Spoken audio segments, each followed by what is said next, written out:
Bueno, buenas tardes. Muchas gracias al público asistente que han aguantado estas jornadas, a quienes nos acompañan en línea y a quienes nos acompañarán después cuando vean el video. Tenemos la última mesa, la tercera mesa redonda, la última mesa del día y la última mesa de estas jornadas de trabajo, titulada Las derechas en México, siglos XX y XXI. Yo soy Mario Virgilio Santiago Jiménez, profesor investigador del Instituto Mora. Voy a coordinar esta mesa y nos acompañan dos investigadoras que han trabajado el caso mexicano desde distintas aristas, han coordinado grupos de trabajo, han coordinado publicaciones, tienen por supuesto su propia obra, artículos, capítulos, libros sobre el tema de las derechas en México, y por eso nos parece un lujo tenerlas por acá para charlar durante la próxima hora y media más o menos sobre distintos tópicos en torno a las derechas en México, siglos XX y XXI. De mi lado derecho, izquierdo para ustedes, tenemos a la doctora Tania Hernández Vicencio. Ella es doctora en Ciencias Sociales por el Colegio de la Frontera Norte, donde también fue investigadora. Actualmente es profesora investigadora de la Dirección de Estudios Históricos del Instituto Nacional de Antropología e Historia, donde fue subdirectora del área de Historia Contemporánea. Ha impartido diversos cursos en numerosas instituciones nacionales y actualmente es miembro del Sistema Nacional de Investigadores Nivel 2. Sus líneas de investigación son política y religión en el México contemporáneo, élites y representación política y, por supuesto, las derechas en la historia de México. En 2015 fundó y desde entonces hasta la fecha coordina el Seminario sobre las Derechas en México, que tiene su asiento en la Dirección de Estudios Históricos del INAH y que forma parte del grupo de trabajo Claxo, Derechas Contemporáneas, Dictaduras y Democracia, así como el Seminario Directas Historia en Memoria. La doctora es parte de la red de politólogas mexicanas, de los grupos de trabajo sobre metodología para el análisis electoral y sobre partidos políticos, de la Sociedad Mexicana de Estudios Electorales también. Recientemente el Fondo de Cultura Económica reeditó un texto suyo que ya es un clásico, un texto que originalmente se publicó en Ítaca, Tras las huellas de la derecha, una historia del Partido Acción Nacional. Fondo de Cultura Económica reeditó hace poco el trabajo y también ha coordinado dos libros que son producto del trabajo del Seminario sobre las Derechas en México: Las Derechas Mexicanas frente a la Constitución, siglos XX y XXI, y Activismo Católico, Acuerdos de Paz y Modus Vivendi en México. Bueno, y de mi lado izquierdo, derecho para ustedes, la doctora María del Carmen Collado. Ella es doctora en Historia por la Universidad Iberoamericana, es profesora investigadora del Instituto Mora y es integrante del Sistema Nacional de Investigadores. Se especializa en la historia contemporánea de México. Sus líneas de investigación son la historia empresarial, la historia de las relaciones México-Estados Unidos, y ha coordinado y publicado diversos trabajos sobre la temática que hoy nos convoca, entre ellos el libro Las derechas en el México contemporáneo, Empresarios y políticos entre la Restauración y la Revolución. También forma parte del Seminario Permanente de Historia Contemporánea y del Tiempo Presente, que entre otras cosas ha publicado 9 ensayos sobre historia del tiempo presente, una mirada desde México. Como les digo, es un lujo cerrar estas jornadas de trabajo con estas dos investigadoras. Y entonces vamos a charlar sobre el tema que nos convoca. Y bueno, a ver, déjenme sacar la hojita.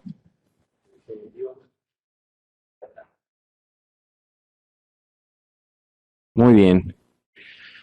Pues hace algunos años, hace poco más de una década, hablar sobre las derechas, decir que se estudia las derechas era un tabú, resultaba hasta incómodo en espacios académicos, no se diga en espacios políticos, por esta idea de la filia sobre el objeto de estudio, ¿no? Se estudia algo con lo que se está de acuerdo, pero con el paso de los años hemos visto la proliferación de investigaciones, de grupos de trabajo en México, de redes y del interés sobre el fenómeno desde distintas aristas, particularmente desde la dimensión histórica. Y me parece que un primer saque tendría que ver con ese objeto de estudio que se ha vuelto ahora más común. Ahora ya vemos que por todos lados todo el mundo trabaja derechas, fascismo, reaccionarios, usan los términos de manera un tanto indistinta. Y tiene que ver con que el objeto de estudio está ahí, con que el fenómeno ha crecido, con que lo vemos en México y en el mundo. Entonces, insisto, un primer punto tal vez podría ser platicar sobre estas derechas en este México, sobre la posibilidad de su dimensión internacional, sobre tal vez, por ejemplo, el eje del nacionalismo, algo desde este presente en el que estamos hablando de las derechas, y luego tal vez empezamos a recorrer un poco la dimensión histórica. Claro, vale la pena anotar algo. El campo político mexicano está definido cada mañana desde el púlpito presidencial por las coordenadas de la 4T. Entonces, eso también tiene que ver con el objeto de estudio derechas, con eso que llamamos derechas. Entonces, me gustaría que iniciáramos por el presente y de ahí, pues, vamos explorando a ver a dónde nos lleva la charla. Entonces, le damos la palabra a Carmen Collado. Carmen, por favor.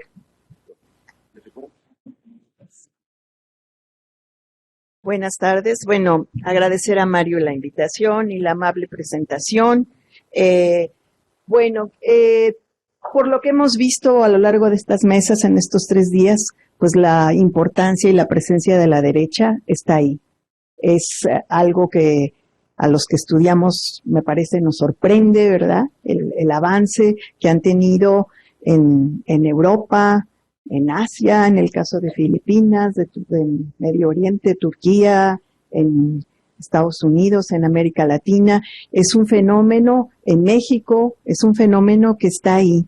Y es un fenómeno que, como decía Mario, nos atrevemos a nombrar ahora, porque durante mucho tiempo en México existió dificultad para referirse al tema, no solo por poder ser definido como de derechas, sino porque en el siglo XX, digamos de 1920 hasta el año 2000, el espectro político estuvo dominado por un partido que se decía heredero del liberalismo decimonónico y anticlerical, y el cual le había ganado la batalla a la Iglesia Católica más radical, digamos, que se presentó en los años 20, y nombraba a todo ser conservador era un anatema, porque aparte de haber sido derrotado, porque pues los cristeros perdieron la guerra, no ganaron nada al final, la Iglesia pactó con el Estado y no obtuvo ninguna prebenda o algún cambio al statu quo, la Constitución siguió tal cual, el único compromiso fue dejamos las cosas como están, no vamos a profundizar las reformas, pero ahí se mantienen. Entonces, hablar de derechas se volvió algo muy difícil, porque en México tiene un sesgo peyorativo referirse a las derechas. E incluso los grupos de derechas en México no se autodefinen como derechas porque siguen cargando con este estereotipo que les viene desde el siglo XIX en México, en el siglo XX fue reeditado y digamos, así como también está el término izquierdas también es un término que a veces se usa de manera peyorativa. Entonces, esto complica el uso del término derechas, darle un sentido homogéneo no es posible. En cada etapa, en cada circunstancia, va tomando sus propias especificidades y podemos tener algunos acercamientos a generalizaciones que nos pueden ayudar para comprender. En el caso de México, pues desde luego las derechas están muy presentes, sobre todo a raíz del ascenso del gobierno de Andrés Manuel López Obrador, que se define como un gobierno de izquierda, así se define.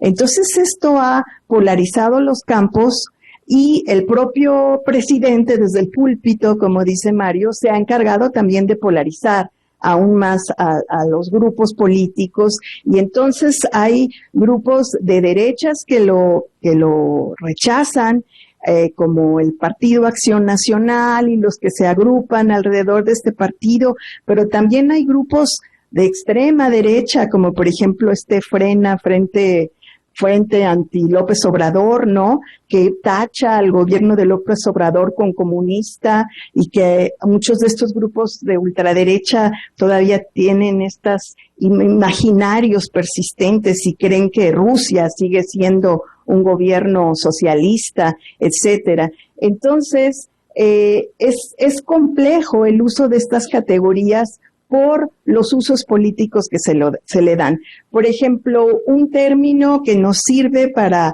explicar qué fue lo que pasó, los cambios económicos a fines el último tercio del siglo XX, que es el neoliberalismo, pues en México se complejiza porque desde los grupos, el grupo en el poder actualmente, desde Morena, pues el neoliberalismo se ha convertido en un término que cacha todo, en el cual pueden estar agrupados el modelo económico que se impuso, como todos los que no estén con López Obrador, que son los conservadores, ¿no? Y desde luego vemos nosotros, entonces se dificulta, en un momento tiene uno que definir qué entiendo por neoliberal para tratar de no entrar en el campo político y tratar de mantenernos dentro del ámbito de la investigación, del análisis de lo que está pasando. Entonces todo esto va complicando de manera cada vez mayor el uso de estos términos. Sin embargo, creo yo que a pesar de todo esto, el término derechas sigue siendo muy útil e importante para entender lo que está pasando, sobre todo si entendemos que por derechas se identifica formas de ver a la sociedad jerárquicas, donde impera la jerarquía, individualistas, y en el otro campo la búsqueda de la igualdad en sociedades más igualitarias, sin estas tendencias jerárquicas, etcétera. Entonces, también en estos grupos de derechas hay influencias internacionales. Hay influencias internacionales. Yo diría que primero vienen de Estados Unidos en épocas recientes, digamos, en los años 80, cuando empieza a ascender el PAN. Bueno, está ligado a algunos think tanks de derechas estadounidenses y también está ligado a los grupos de derechas como Vox, como el Partido Popular. Hace pocos meses hubo unas declaraciones muy desafortunadas de parte de las derechas apoyando la versión de Vox, etcétera. Entonces, yo diría que en el panorama actual, uno de los cambios que me parece más relevante es el abandono del hispanismo. Durante una etapa muy larga, el hispanismo fue un símbolo de identidad de las derechas, íntimamente asociado con la Iglesia Católica, lo que se consideraba la religión católica como la matriz, como parte de la matriz de nuestra identidad. Y yo creo que a raíz del ascenso de las políticas neoliberales en México en los 80s, se fue perdiendo este hispanismo, al mismo tiempo que se perdía también el nacionalismo revolucionario de corte indigenista que estuvo presente en los años 20, 30, 40 y que se siguió reeditando. Y entonces ahora las derechas se identifica con Estados Unidos, ¿sí? Y ya no hay ese rechazo a los Estados Unidos tan fuerte como lo hubo antes. Entonces, bueno, pues estos son algunos de los rasgos para empezar esta discusión. Gracias. Gracias. Bueno, ya tenemos varios elementos sobre la mesa, pero le damos la palabra a Tania, vamos completando esta mesa y luego vamos explorando algunos de ellos. Gracias, buenas tardes. Yo quisiera dividir como esta primera participación, primero en los dos momentos que me parecen clave para el posicionamiento de la discusión sobre derechas en México, que definitivamente son el año 2000, cuando triunfa el Partido Acción Nacional, un partido muy pequeño en su estructura y en su militancia, que si bien tenía experiencia de gobierno en las regiones, en distintos estados, todos nos preguntamos cómo es que un partido como Acción Nacional llegó al poder, ¿no? Entonces, fue la primera vez que los mexicanos enfrentamos a una sociedad más plural de la que nos habíamos imaginado a lo largo del siglo XX. Y el segundo momento, pues, es 2018, con el ascenso de este candidato de las izquierdas sociales, sobre todo, ¿no? Andrés Manuel López Obrador, que polariza la discusión política, social, cultural, incluso económica, pero que además reposiciona la discusión sobre las paradojas entre las izquierdas y las derechas. Si uno observa el discurso del presidente por las mañanas o en sus principales iniciativas, siempre hay algún elemento que a uno lo lleva a cuestionar hasta qué punto las iniciativas, el discurso, el programa, los valores que a veces se defienden desde la Presidencia de la República son valores y principios propiamente de izquierda. Entonces, digamos que estos dos momentos han sido clave en la historia más reciente de nuestro país. Abonando a lo que Carmen atinadamente nos planteaba hace un momento, yo quisiera entonces dividir como tres dimensiones de por qué es útil seguir utilizando el concepto de derechas en plural en el caso de México.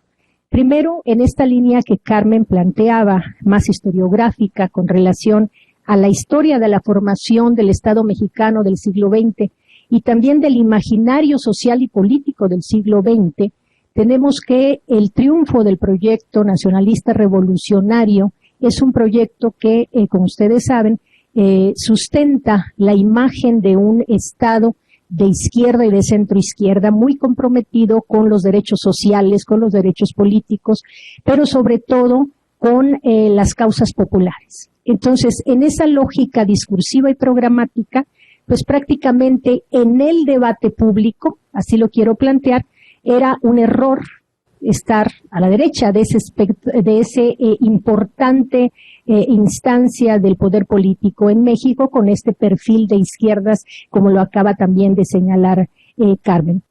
Ahora, este discurso de alguna manera también marginó la posibilidad de cuestionar la pluralidad de la sociedad mexicana y de entender que en esos polos izquierda-derecha había una serie de matices al interior, ¿no? Que no todos nos situábamos ni en la izquierda, ni en el centro, ni en las derechas, ni en las extremas derechas, sino que había una amplia pluralidad, incluso pensada también regionalmente.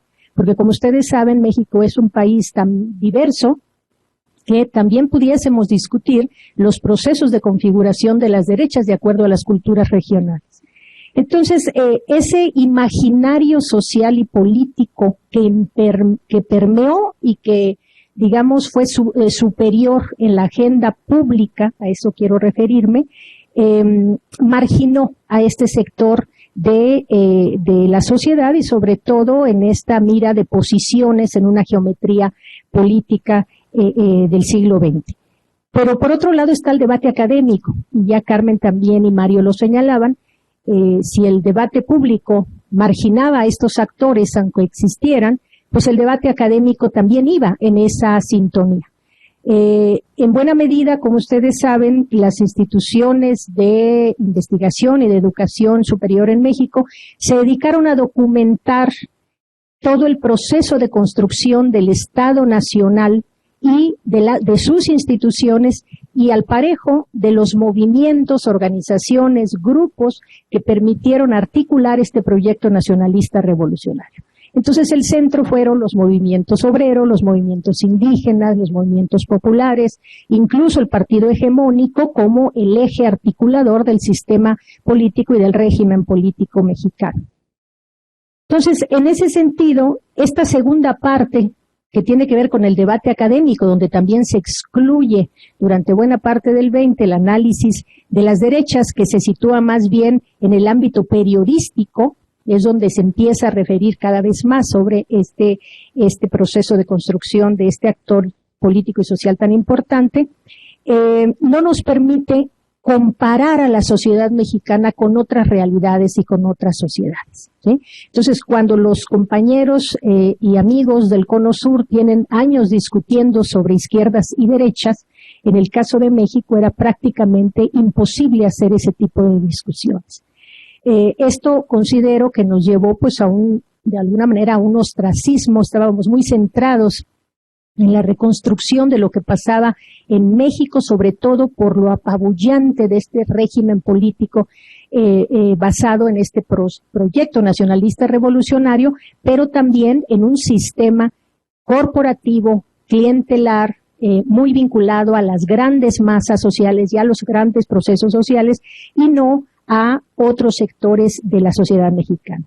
Entonces, en esos dos sentidos, yo quisiera empezar por plantear que me parece de mucha utilidad para el caso mexicano empezar a ver con mayor naturalidad los debates conceptuales, ¿sí? La construcción de categorías pertinentes para analizar lo que han sido nuestro proceso de configuración de las derechas en México, tanto desde el punto de vista académico como acostumbrarnos en el debate público, ¿sí? Me parece que no contribuye a la discusión sobre la transición democrática en México, seguir avanzando por las rutas únicamente de la polarización, sin estar cada vez más dispuestos a escuchar voces diversas. Yo quiero decir algo aquí con relación a las nuevas generaciones.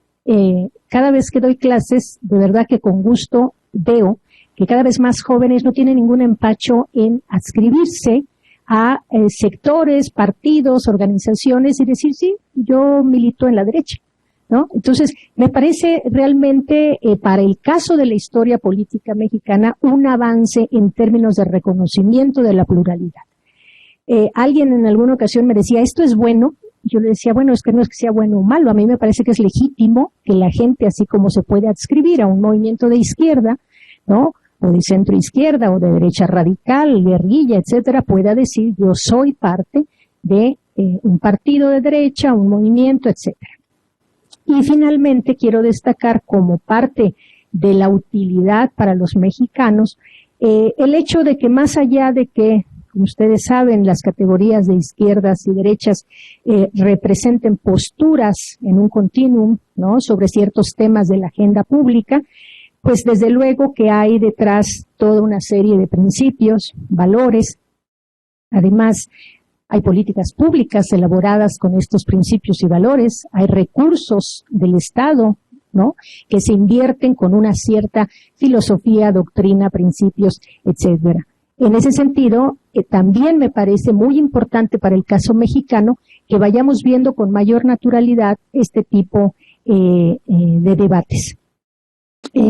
Una última cosa que quisiera resaltar en esta primera ronda es el hecho de que la parte del discurso, sobre todo de la discusión pública, de la, digamos, de la agenda pública, ¿no?, la manera en la que veíamos y construíamos nuestro imaginario social y político en el siglo XX, tampoco dejó ver que las derechas no solo estaban en la sociedad civil, sino también al interior del propio Estado.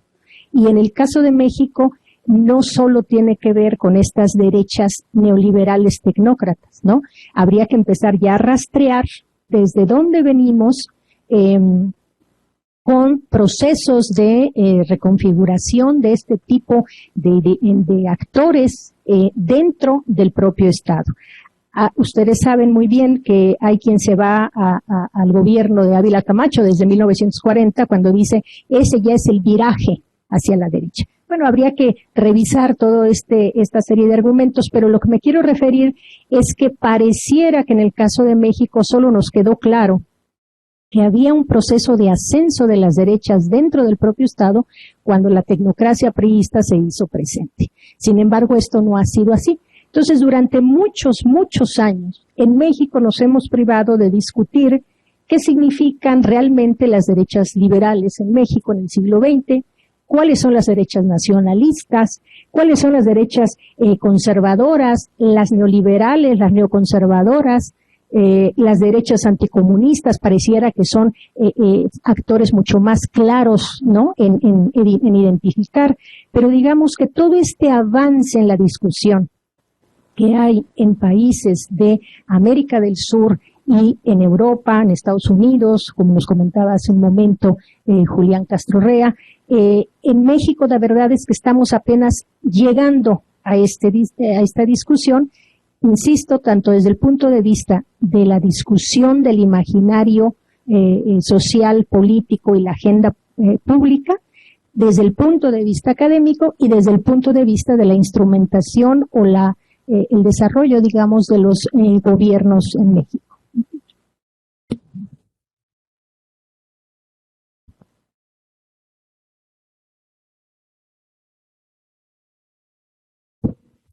Gracias.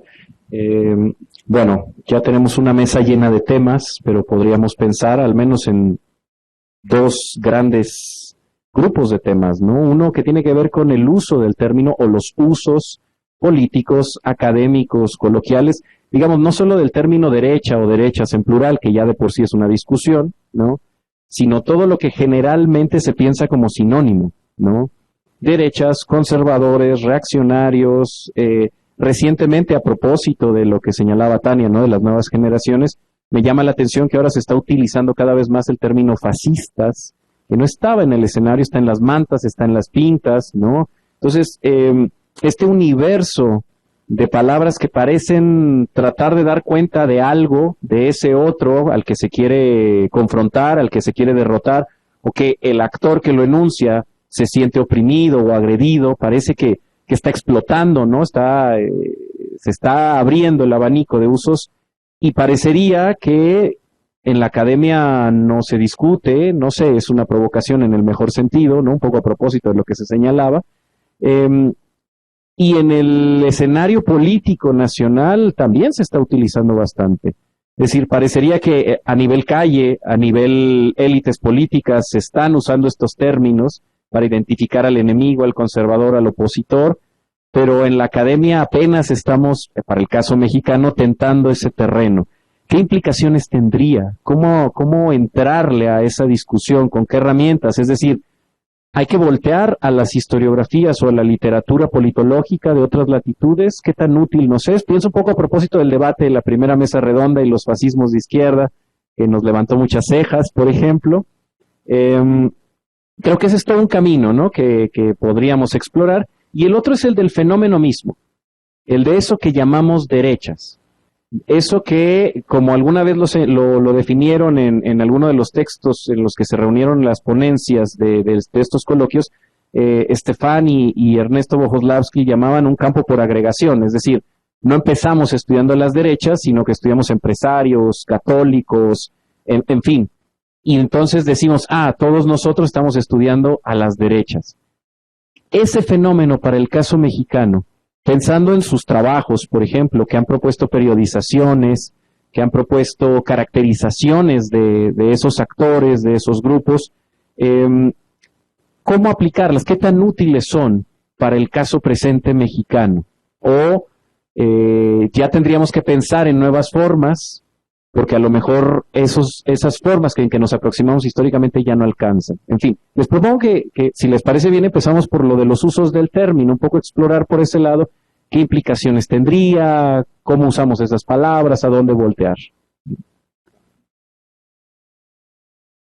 Bueno, yo creo que estamos usando el término derechas de una manera general para referirnos a un fenómeno muy complejo. Por eso nos referimos tanto Tania como yo a derechas, no a derecha, porque hay muchas gradaciones dentro de lo que se entiende o del espectro que podría ser la propia derecha.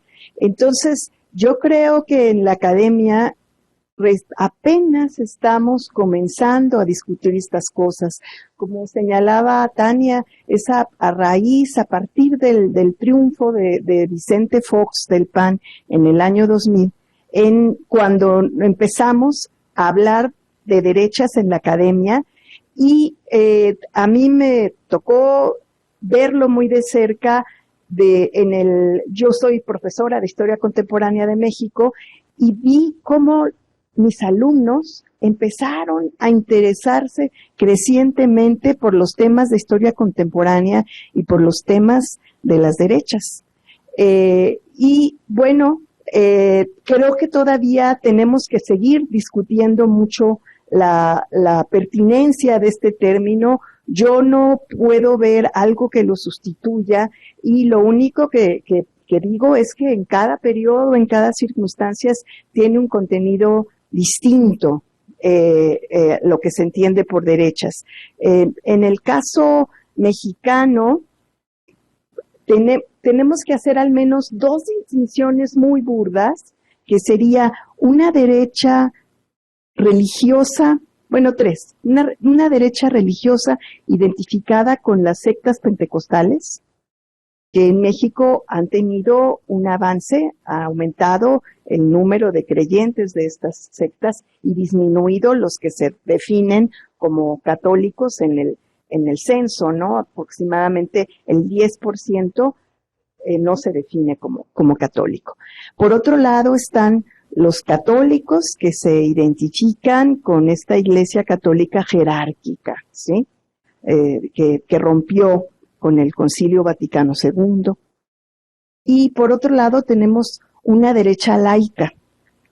Esta derecha laica tiene raíces en el siglo XX, yo diría que desde antes de la fundación del PNR, en Plutarco Elías Calles. O sea, Plutarco Elías Calles, cuando inicia su gobierno en 1924, es un gobierno comprometido con los derechos de los obreros, porque hay una alianza ahí con el Partido Laborista y la Confederación Regional de Obreros Mexicanos, pero también con una reforma agraria. Y no porque a Calles le gustara la reforma agraria, sino porque él reconocía que si no se hacía la reforma agraria y no se dotaba de ejidos, que él no creía en la opción ejidal, él como buen norteño sonorense quería en la propiedad privada. Entonces, sin embargo, él reconocía en su correspondencia privada que era necesaria hacer la reforma agraria y repartir ejidos porque era la única forma de pacificar, o sea, como algo instrumental. En 27, termina esta fase radical del callismo donde hay muchos cambios y aumenta la dotación de tierras ejidales y cobra una relevancia cada vez mayor la CROM. Va a haber y está la guerra cristera. Llega un punto en que el gobierno no puede sostener tantos frentes abiertos y entonces el gobierno va a optar por el abandono del radicalismo y disminuye el ritmo de la reforma agraria, muy en consonancia con las presiones de Estados Unidos que a través del embajador Morrow le estaban pidiendo que detuviera la reforma agraria porque el país se estaba endeudando y no tenía capacidad de pagar las indemnizaciones a los latifundistas. Entonces, desde 1927, fines de 27, digamos, ya el gobierno de Calles va dando un giro un poco más hacia el centro. Y después, en los años, en 1929, luego del asesinato de Obregón, se funda el PNR, que es el abuelo del actual PRI, y posteriormente viene el periodo que la historiografía denomina como maximato, que no estoy tan segura que tan realista sea el término, pero que sí hay un dominio de Calles, y aquí Calles va desde su postura como expresidente y como el más importante revolucionario, general revolucionario vivo, va a ejercer influencia para que se abandone la reforma agraria y va a ir tomando un camino menos cercano a las reformas sociales. Incluso, bueno, esto lo va a llevar a la ruptura con Cárdenas, cuando Cárdenas llega al poder con un proyecto que retomaba de nueva cuenta los valores de esta reformas sociales, la importancia de las reformas sociales y llevarlas a cabo, y va a tener una ruptura con Calles que termina con la expulsión del general, que casualmente la fotografía que hay, estaba leyendo Mi lucha de Hitler, cuando llegó la policía a retirarlo, ¿no?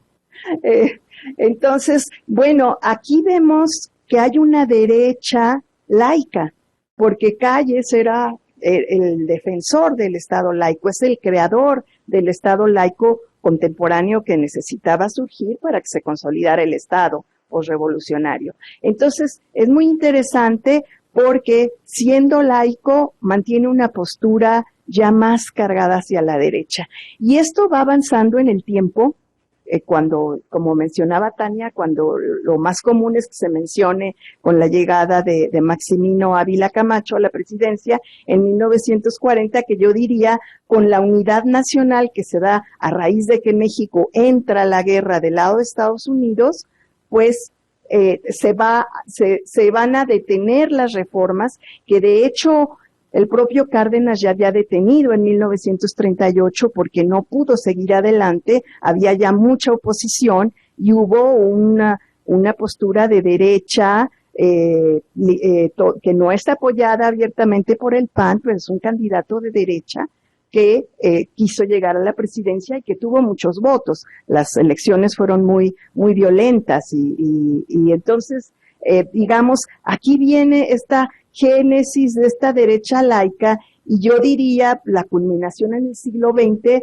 pues es Carlos Salinas de Gortari, quien va a abandonar parte del laicismo mexicano, devuelve los derechos a la Iglesia Católica, creo yo que por una necesidad de legitimidad, porque se había cuestionado que él perdió las elecciones y se las arrebató al Frente Democrático Nacional encabezado por Cuauhtémoc Cárdenas, y entonces va a buscar esta alianza con los grupos más de derechas y ya con una política económica completamente neoliberal, ¿sí?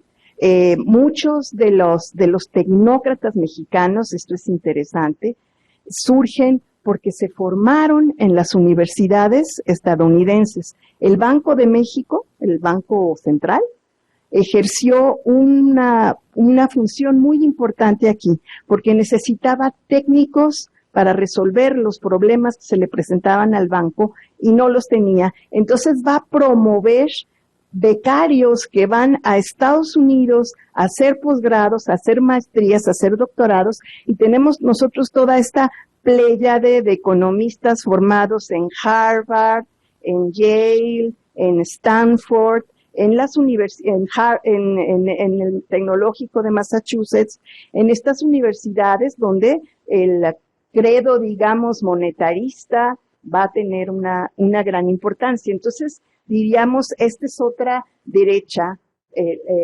laica que tenemos aquí en México, y creo yo que la derecha esta pentecostal todavía no la hemos estudiado. Está ahí presente, se manifiesta, está por supuesto en contra de los derechos de las mujeres a decidir, de la pluralidad, de la diversidad sexual, etcétera. Está ahí, pero no nos hemos puesto a estudiarla. Creo que esto es un gran pendiente.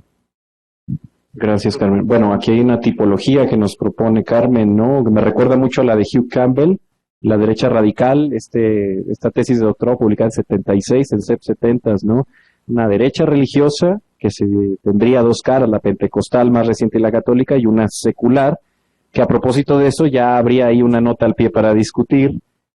Planteaba Tania la posibilidad de remontarnos a Ávila Camacho y pensar en el giro a la derecha, y Carmen está hablando de Plutarco Elías Calles, disquisiciones historiográficas mexicanas, valga la nota al pie.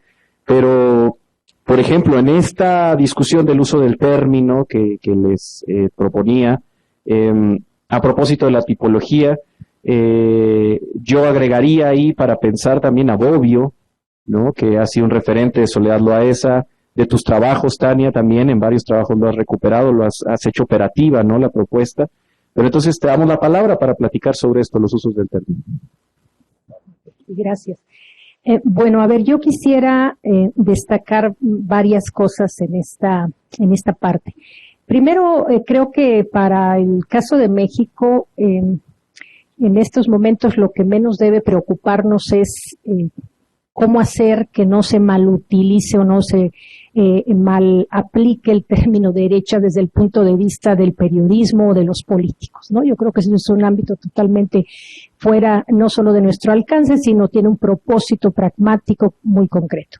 Pero en el caso de la academia, a mí me parece que definitivamente en México, si estamos de acuerdo, todos los que estudiamos las relaciones entre izquierdas y derechas, que el asunto de la igualdad y su vínculo con la libertad es clave para esta distinción, pues el caso de México, y me atrevería a decir de los países de América Latina, sigue siendo un clivaje fundamental, ¿no? Una tensión fundamental.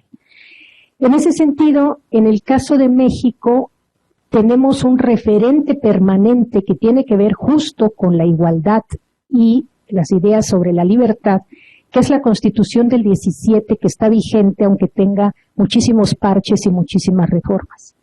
Entonces me parece que no solo como historiadores, sino como sociólogos, como politólogos, es imperativo volver hacia el contenido de nuestra Constitución, que fue un parteaguas en la historia del siglo XX. Como ustedes saben, fue además la primera constitución social del siglo XX, producto de una revolución social, la de 1910. Y el tema de la igualdad es el tema central de la Constitución, y tan es importante que hasta el día de hoy seguimos discutiendo el contenido de la Constitución. Todos los planteamientos, a lo mejor exagero, pero no lo creo, que el gobierno de la Cuarta Transformación, Andrés Manuel López Obrador, y los sectores de izquierdas suelen reafirmar todos los días, es con base en los contenidos de artículos históricamente disputados por izquierdas y derechas. Entonces, en ese sentido, me parece que estamos obligados a volver a recapitular qué ha significado para los mexicanos el tema de la igualdad y de la desigualdad. De tal suerte que si analizamos la igualdad en sus distintas dimensiones, vamos a ver que tenemos que volver a la discusión que tiene que ver sobre los derechos de propiedad, ¿no? Que se quedaron consagrados en la Constitución del 17, en donde sobre todo se trataba de cubrir o de fortalecer la parte de los derechos colectivos frente a los derechos de la propiedad privada. Entonces, el derecho de propiedad en México sigue siendo un tema de distinción de derechas e izquierdas. Otra dimensión de la igualdad es definitivamente el asunto social. Y entonces ahí tenemos un tema de toda la vida, como supongo que es en otros países, el asunto de la educación pública y el principio de laicidad del Estado mexicano, ¿no? Entonces, el tema de la igualdad social, no solo con relación a la educación, sino también otros bienes, como por ejemplo la salud. En México tenemos una amplia red de salud pública, cosa que no en todos los países de América Latina existe, tengo entendido, y espero no estar diciendo cosas que no son ciertas. Por otro lado, el asunto de la igualdad desde el punto de vista de lo cultural, y ahí estamos hablando por lo pronto de la pluralidad de la sociedad mexicana con relación a los derechos sexuales y reproductivos, una agenda muy reciente, ¿no?, que se incorpora en América Latina desde los años 90 y que en México ha venido a reverberar a toda esta amplia red de actores de derechas. Y por otro lado, el tema de la igualdad religiosa también, ¿no? Entonces, en México, durante buena parte del siglo XX, el principio de laicidad se entendió como un principio excluyente de las otras religiones. ¿Por qué? Porque el credo católico, como en muchos países de América Latina, nuestros países de herencia hispanista, pues el catolicismo era central. Sin embargo, sabemos que los años 80, con las crisis económicas y sobre todo la década de los 90, detonan el pluralismo religioso en América Latina, y el caso de México no es la excepción. Sin embargo, venimos utilizando un principio de laicidad de no piso parejo para las religiones alternativas.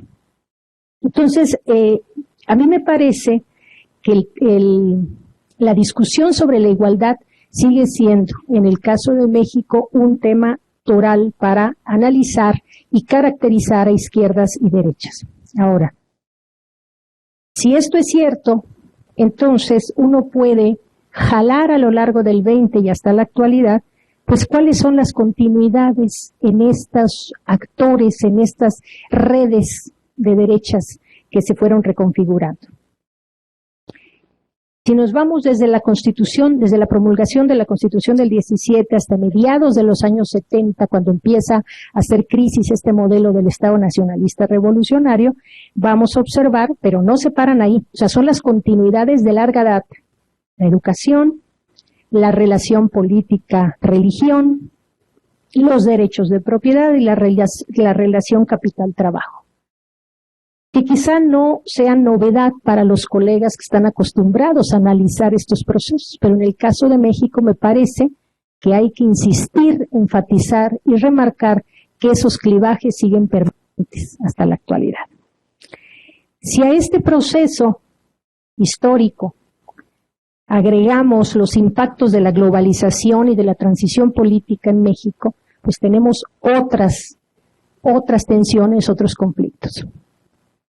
Los años 80 a la actualidad, como ustedes saben, en América Latina, pues hay todo este proceso de transición democrática por distintas vías, pero sobre todo la parte institucional y electoral.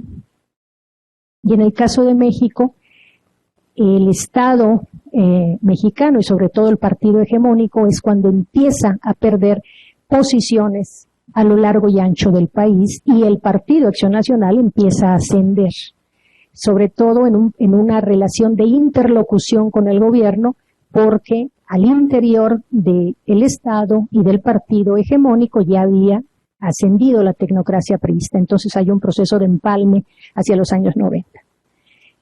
Entonces, considerando los efectos del proceso de desarrollo y de cambio de modelo del Estado, de cambio de la naturaleza del Estado mexicano, de este modelo nacionalista, más cerrado, centrado en el mercado interno, etcétera, etcétera, a esta apertura, ¿no? La liberalización económica y política de los años 80 en México, y luego los procesos de globalización a nivel mundial, me parece que habría que integrar a este gran abanico de las derechas mexicanas las que se producen por los efectos perniciosos del neoliberalismo, y que son aquellas que son buena parte de la clase media que pierde su empleo, que pierde su propiedad, que pierde su negocio, que pierde la capacidad de movilidad social. Entonces ahí hay otro efecto que genera nuevas redes de derechas producto de estos efectos negativos o perniciosos del neoliberalismo. Por otro lado están los procesos migratorios. Nosotros actualmente con esta relación que tenemos con Estados Unidos y donde ellos nos rebotan a los grupos de migrantes que intentan cruzar y no logran, ¿no? Y entonces México se vuelve esto que creo que se le llama el tercer país, ¿no? Y entonces tenemos toda nuestra frontera norte llena de inmigrantes venezolanos, haitianos, cubanos, hasta ucranianos, o sea, toda la gente queriendo cruzar. Pues entonces también me parece que se agregan tensiones que reactivan también viejas actitudes xenófobas, porque también recordemos que México ha sido un país apto para recibir grupos de migración importante. Entonces, esas viejas tensiones xenófobas regionales se reactivan con estos nuevos procesos migratorios. Y no solamente se reactivan con relación a los extranjeros, ¿no? Y al racismo que también regresa, sino también en razón, como se dice ahora, en razón religiosa, porque los migrantes viajan con su religión. Entonces, hay también eventos que están empezando a suceder en donde se están rearticulando las sociedades regionales, particularmente en el sureste, donde llegan los que vienen de abajo y los que van hacia arriba, que se quedan atorados en la frontera norte. Entonces ahí tenemos, me parece, otro proceso muy interesante que vamos a tener que observar con mucho detenimiento en los próximos meses y años. Y el otro tema que se incluye como un nuevo clivaje es el que deriva de lo que ahora se conoce como las tensiones por procesos identitarios o culturales, ¿no? Ya no es únicamente la parte socioeconómica, sino la parte cultural, en donde entran también, desde luego, todas estas, la agenda libertaria, la agenda de género, y donde se generan nuevas tensiones. En el caso de México, es hasta 2011 cuando en nuestra Constitución se incluye la figura de los derechos humanos, justo para armonizar la Constitución Nacional con los tratados internacionales. Y la inclusión de esta figura de los derechos humanos permite la disputa de un espacio importante en términos de política pública, de construcción de opciones, de alternativas, tanto desde las izquierdas como desde las derechas. Porque lo que está en juego, la disputa nueva, es el contenido sociojurídico de los derechos humanos y su legislación. ¿Sí?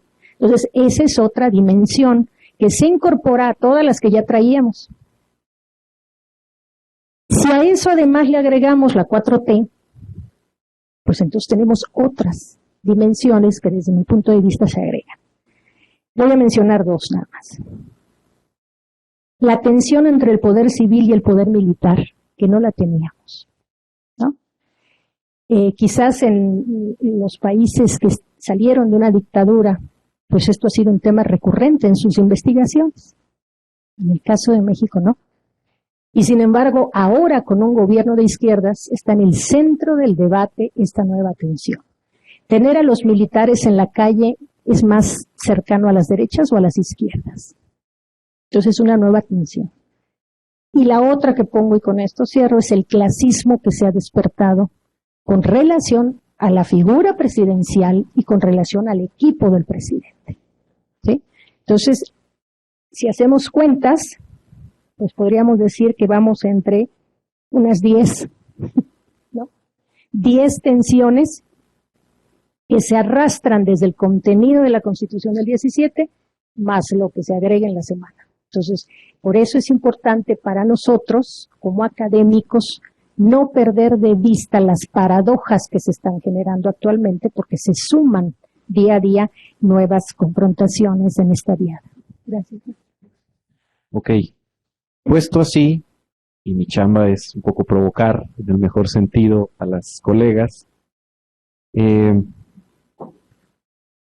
el escenario que nos han presentado, queda claro que todavía está pendiente la discusión más a fondo sobre el uso del término, qué apellidos le vamos a poner a esas derechas, cuáles términos no necesariamente nos permiten explicar esos fenómenos. Las tipologías, vaya, también lo hemos platicado en otros momentos, ¿no? Hay un panorama amplio de tipologías y todas nos sirven para ver distintas cosas. Pero ahora que empezaron a caracterizar desde la historia social, la historia política y ciertos rasgos de cultura política este fenómeno, esta cosa de las derechas en el siglo XX y en el siglo XXI, hay más continuidades que rupturas entonces, por lo que nos están presentando, por un lado. Y entonces con este escenario me pongo en el plan de desconocer completamente de lo que están hablando, pues parecería que México está derechizado desde el caldo primigenio, ¿no? Y entonces la cultura política está totalmente derechizada y el régimen era de derechas y Calles y Ávila Camacho y el siglo XX y los tecnócratas y la Constitución del 17 con todas las aristas que presentaba Tania. Pues la Constitución del 17 se aplicaba a discreción según era útil políticamente. Entonces, lo que privó en el siglo XX era la desigualdad y entonces lo que ha privado son las derechas. Y si le agregamos esta agenda, o esta agenda de temas que nos planteaba ahorita Tania en su última intervención, pues entonces está hiperderechizado México, ¿no? O más bien, estamos intentando dimensionarlo. ¿Cuál sería la respuesta? Bueno, yo creo que las derechas siempre han estado en la historia de México y no creo que nos estemos derechizando o que toda la historia de México sea de derechas. al contrario, como señalaba Tania, la Constitución de 1917 y la Revolución Mexicana marcaron una ruptura con la oligarquía y con la élite política económica porfiriana que lentamente va desapareciendo hasta 1940, que es ya la el 38, que es la culminación de las reformas. Entonces, no creo que todo sea de derechas, y es más, el actual gobierno de la 4T, como le decimos aquí, en las encuestas, el presidente López Obrador saca el 60% en promedio, a veces más, de aprobación. O sea, esto sería un indicador de que no estamos a la derecha, pero sí tenemos una derecha visible, cosa que en el siglo XX no era tan común.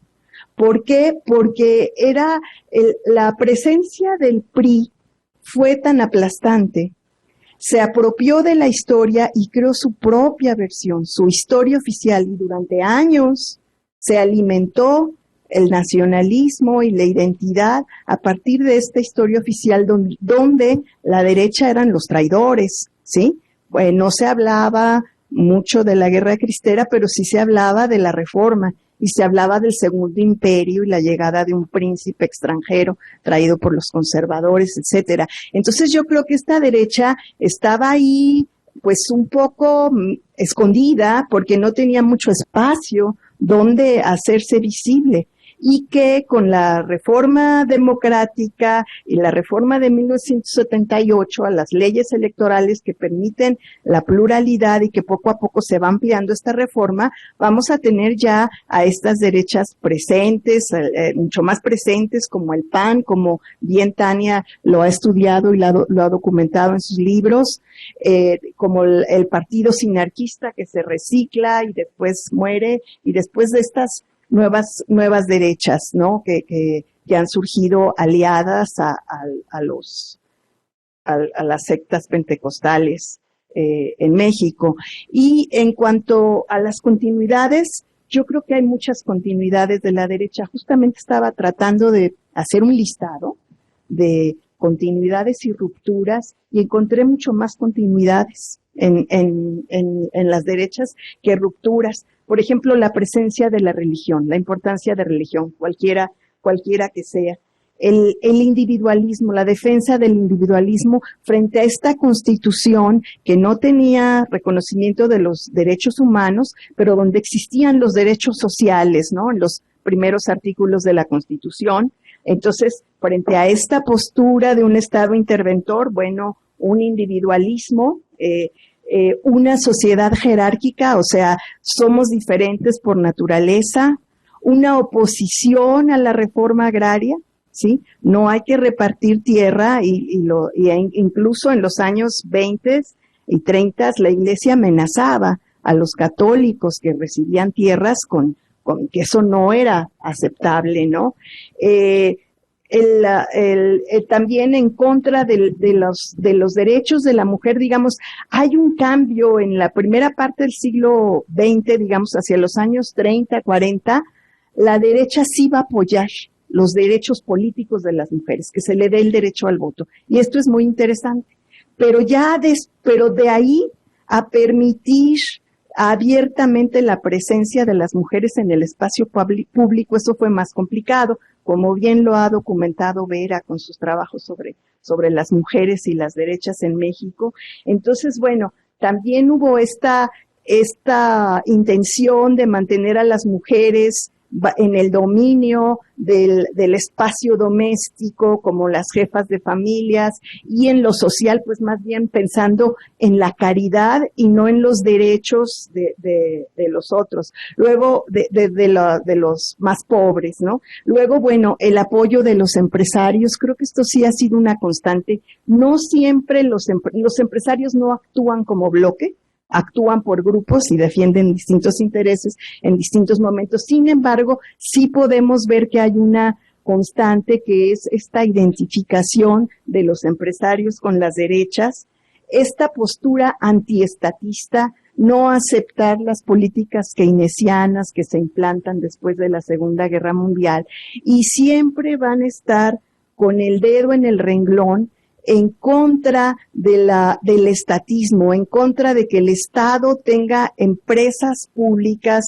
de que el Estado intervenga en la economía. Esa sí va a ser una constante que permanece y tiene pocas variaciones a lo largo del tiempo.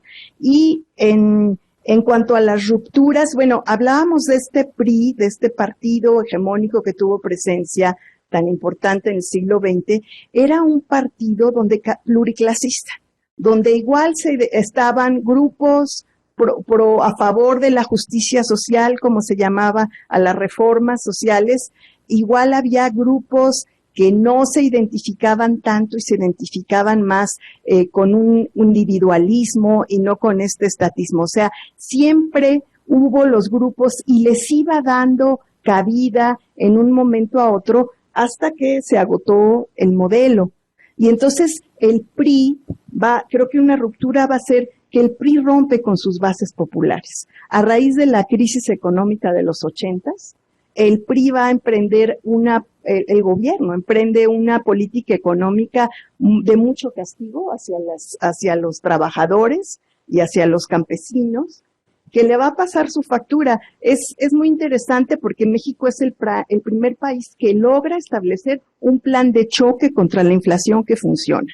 Y de manera interesante este plan de choque parece que hubo alguna influencia de lo que pasaba en Israel, pero lo que es interesante de este plan de choque es que integra a los campesinos, a los trabajadores, a los empresarios y al Estado y hacen un pacto económico para detener la inflación. Y entonces, desde mi punto de vista, al entrar los sectores agrarios y los sectores obreros en este pacto, es como si se hubieran suicidado, porque abandonan las demandas de los trabajadores de la clase media por mejores condiciones de vida, porque ellos son los que cargan en sus espaldas el peso de la reestructuración económica y que va a aumentar la desigualdad en esos años, es un tema muy importante, como señala Tania. México es uno de los países más desiguales de América Latina, del mundo. Ahí vamos con Brasil, más o menos en la misma postura. Entonces, bueno, pues esto diría yo respecto a las.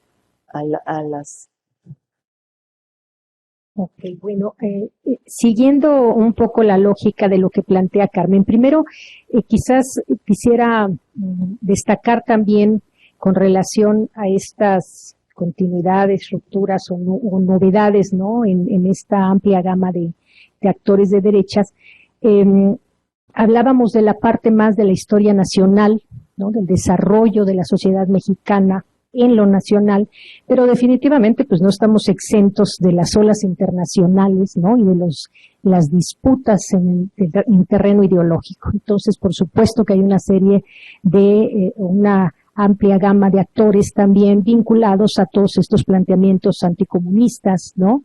Que el propio Mario también ha estudiado algunos de estas organizaciones. Otro tema que ha sido de alguna manera también reflexionado y que ahora recobra importancia por los rasgos del gobierno de Andrés Manuel López Obrador es el asunto del populismo, ¿no? Entonces, de los rasgos del populismo como una forma de gobierno y de liderazgo político.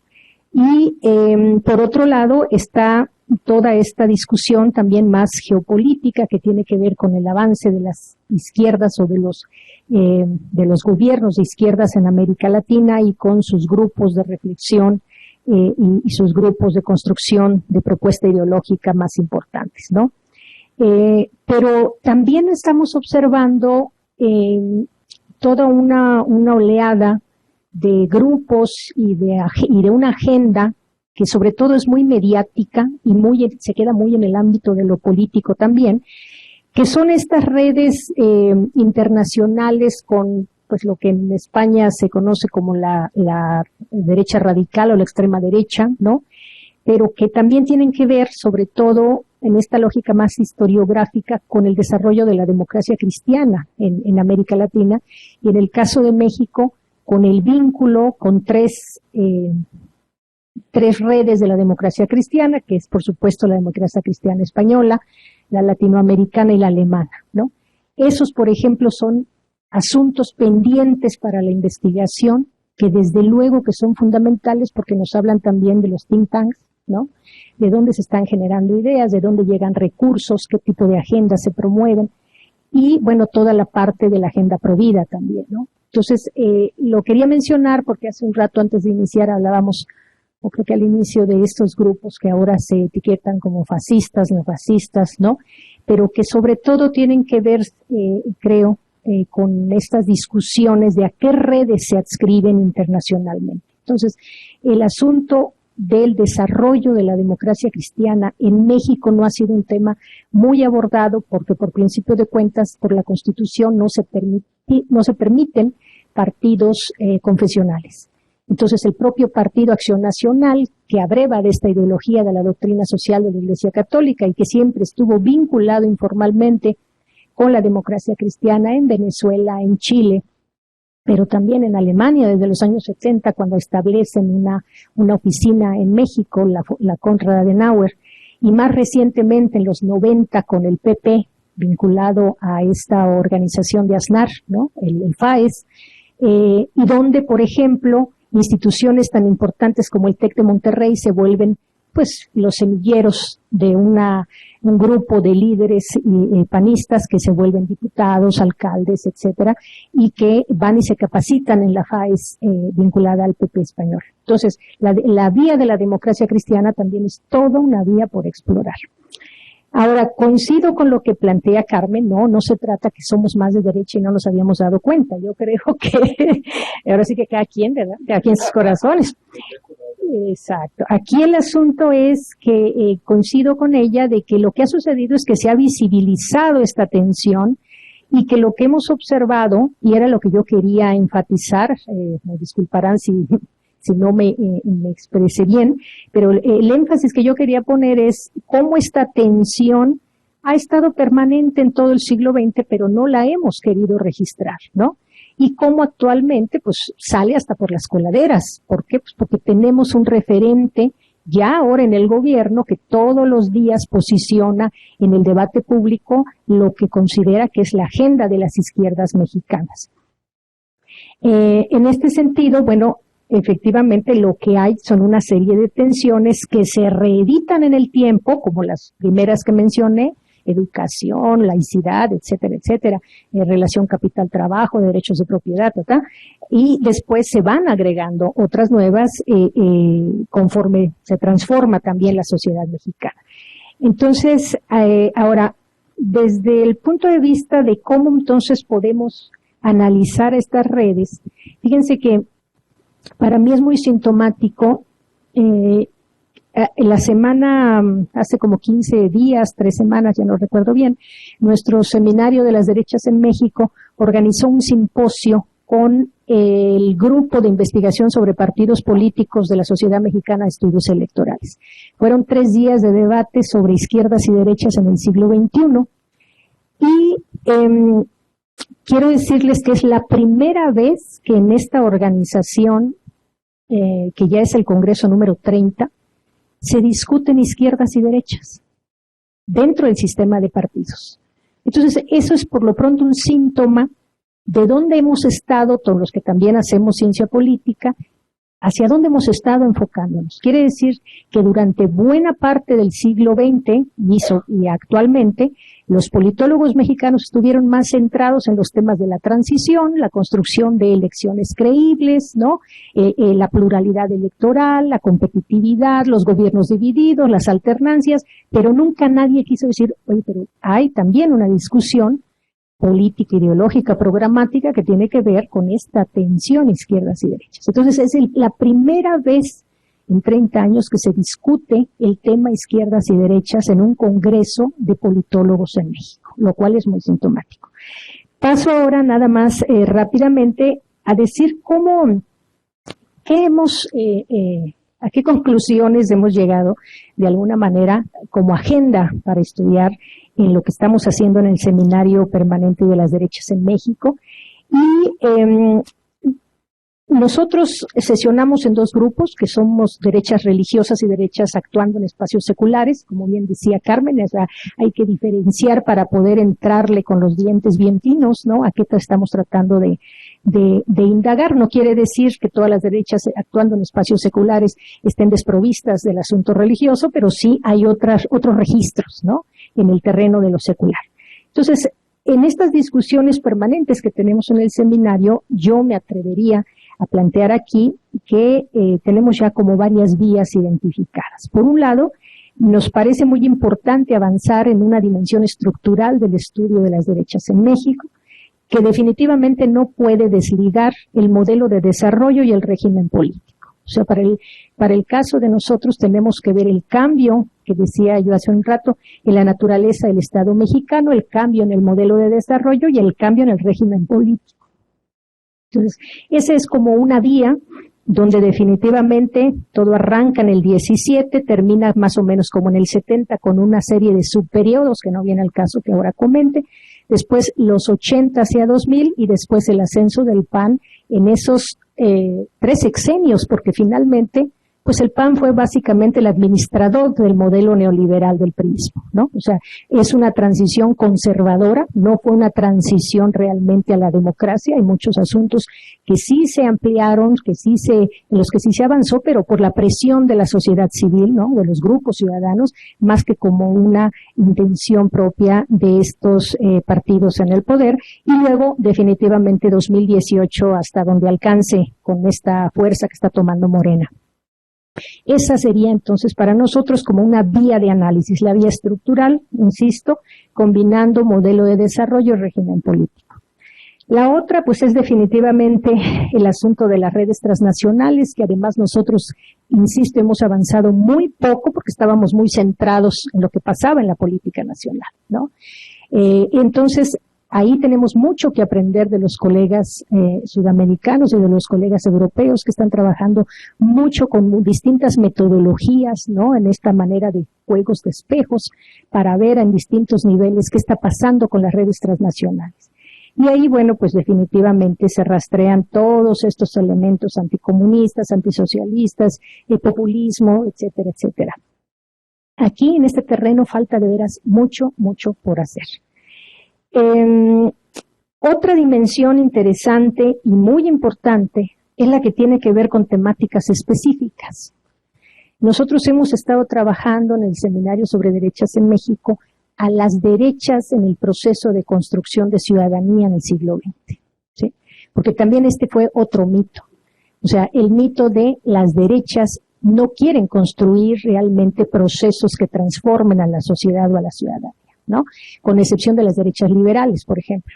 En ese caso, yo diría, el caso del PAN, desde su origen, uno de sus objetivos es la construcción de una cultura ciudadana en oposición a la política clientelar y a la cultura clientelar del partido hegemónico, ¿sí? Pero más allá del PAN, que es un partido liberal conservador, imagínense ustedes lo ecléctico que suele ser, ¿no? En su programa y en su práctica política.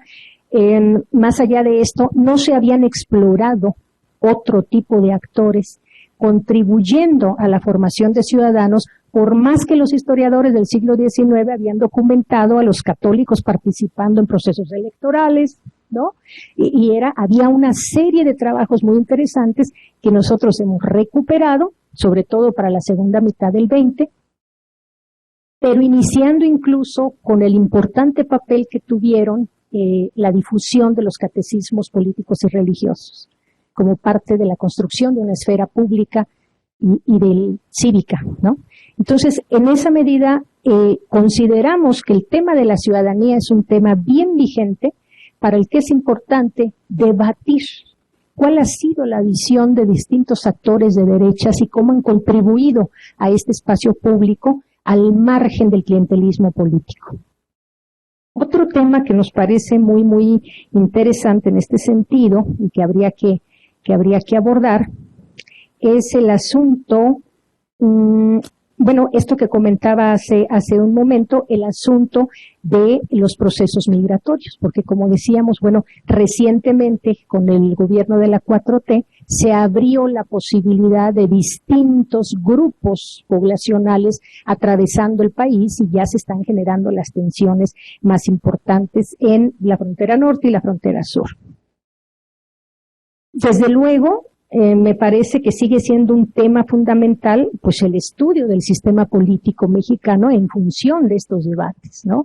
Porque si seguimos discutiendo quién gana una elección o quién la pierde, pues nos vamos a perder de todo un debate de fondo que está detrás y que nos hemos retrasado mucho en dar. Ahora está muy de moda el asunto de las coaliciones electorales y lo primero que uno piensa es cómo puede ser posible una coalición entre PRI, el PAN y el PRD, ¿no?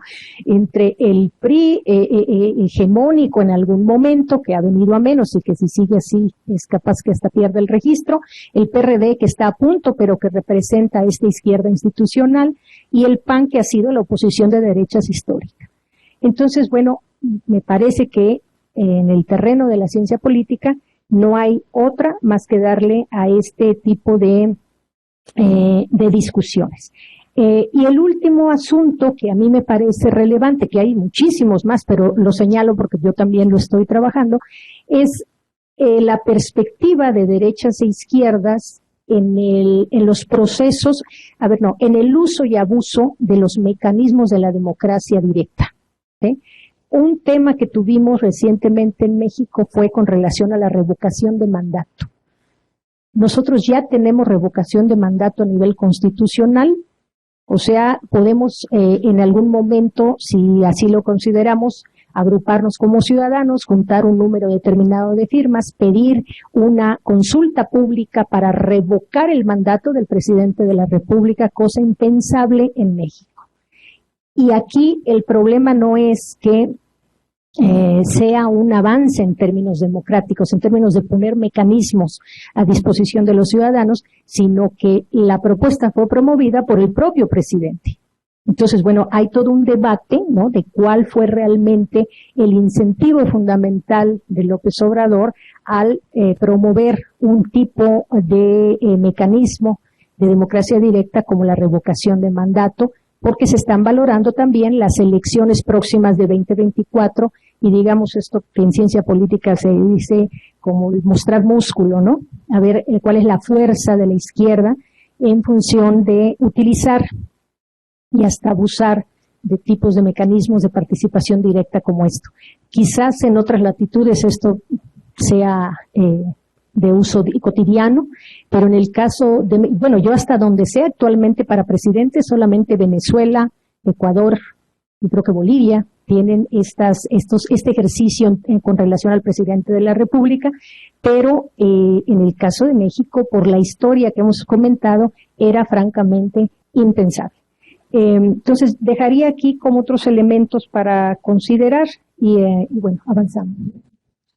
Bueno, muchas gracias. Entonces, bueno, tenemos una larga lista de temas que salieron de esta charla, más los temas que está trabajando Tania y el Seminario de las Derechas. Creo que es un muy buen momento para pasarle el micrófono al público, el público en la sala y el público virtual. Acá estoy viendo en las redes si hay alguna pregunta. Por favor, que no sean preguntas que abarquen 3 siglos.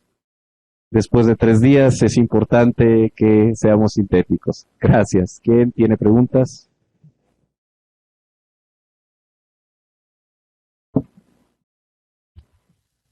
Sí, es una pregunta, comentario para los 3. Sinceramente me sorprende cada vez que se acusa al presidente López Obrador de polarizar a México. Como dijimos ayer respecto a las caricaturas, lo dijo Magdalena, la gente que ve una caricatura política ya tiene los valores, solamente reacciona a lo que está viendo. Y siento que eso es mucho lo que pasó y está pasando en México. Como Tania misma dijo, la tensión permanente de la derecha con otros proyectos alternativos ha existido durante todo el siglo XX en México, pero ahora se hace notoria. Simplemente lo que hizo AMLO es poner las cartas sobre la mesa, de alguna manera decir que el emperador no tiene ropa y la gente se alineó según sus fobias o filias, ya sea a favor o en contra de ese proyecto. Pero eso no lo creó él, simplemente lo desnudó de alguna manera. Hay un libro que escribieron unos periodistas que generalmente son pioneros en estos temas, La disputa por México, de Álvaro Delgado y Alejandro Páez Varela, que describe esta oposición, ¿no? ¿Cómo decirles? La apertura, digamos, de este debate sobre temas que nunca antes habían tocado, como el clasismo, como el racismo, como, todos la hipocresía, el doble discurso, digamos, de muchos partidos que constantemente López Obrador repite en sus diatribas matutinas, ¿no? Entonces, la pregunta es esa: ¿realmente él creó esta polarización o simplemente la exhibió?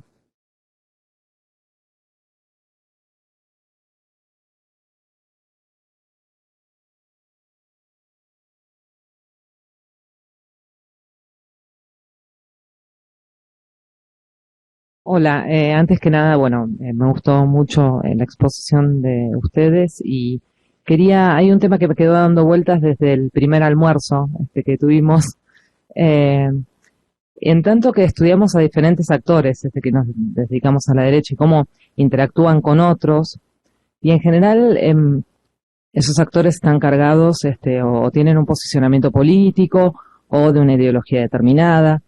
¿De qué manera ustedes, en tanto derechólogos, analizan el narco, como a los narcos como actor, articulando con otros, digamos, también? Porque es un actor que no, a priori no pretende, a diferencia de otros actores, por ejemplo, persuadir a alguien de que se suma a sus filas, hacer publicidad para cooptar más gente. Es como que pasa por otros niveles, pasa por por otras esferas, pareciera. Entonces, ¿de qué manera lo pueden articular en tanto un actor contemporáneo muy importante? ¿De qué manera interactúa con otros, no? ¿Cómo lo manejan? ¿Cómo lo ven eso?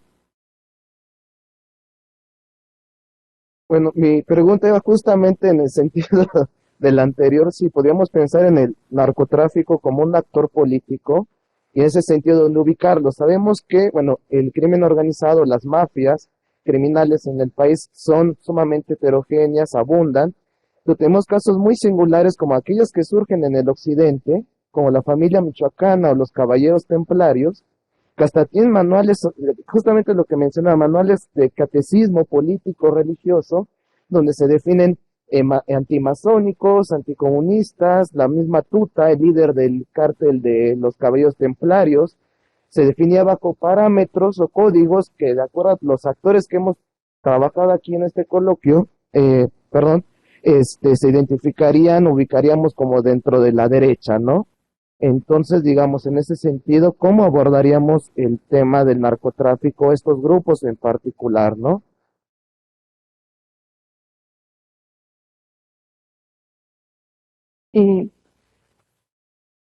Hola, agradezco mucho la presentación. Para mí fue muy refrescante poder identificar cómo está ahora el campo mexicano respecto al estudio de las derechas. También me ha funcionado mucho como para repensar cuáles son las agendas que hay ahora acá en México, pero la verdad es que casi desde el inicio de la presentación me quedó dando vueltas algo en la cabeza que me pareció bastante potente, que es lo que refiere Tania y también mencionó Mario en cuanto a que se encuentran estudiantes que se declaran abiertamente, dicen sí, soy de derecha, o estos otros casos que decía Mario que dicen somos fascistas o neofascistas. Entonces yo aquí quiero hacer algunos comentarios y también plantear algunas dudas. Primero es preguntarles si además, si han podido identificar cuáles son los valores o cuáles son los argumentos, si es que estos alumnos se los dicen, por los cuales se identifican a sí mismos como, por decirlo de algún modo, militantes de estas derechas o de estos fascismos, ¿no? ¿Qué es lo que los hace identificarse? Porque a mí me parece alarmante. Creo que yo me voy a declarar profundamente escéptica de la pluralidad. A mí me preocuparía, ¿no? como encontrar en estas generaciones jóvenes rasgos profundamente autoritarios, rasgos que denotan un malestar y una posición profunda al reconocimiento de los derechos de las minorías y de las mujeres. Y me llamaba mucho la atención lo que comentaban al inicio, de que cuando hablaban de la polarización y de cómo el presidente polarizaba, tengo también un comentario para Julián, me parece.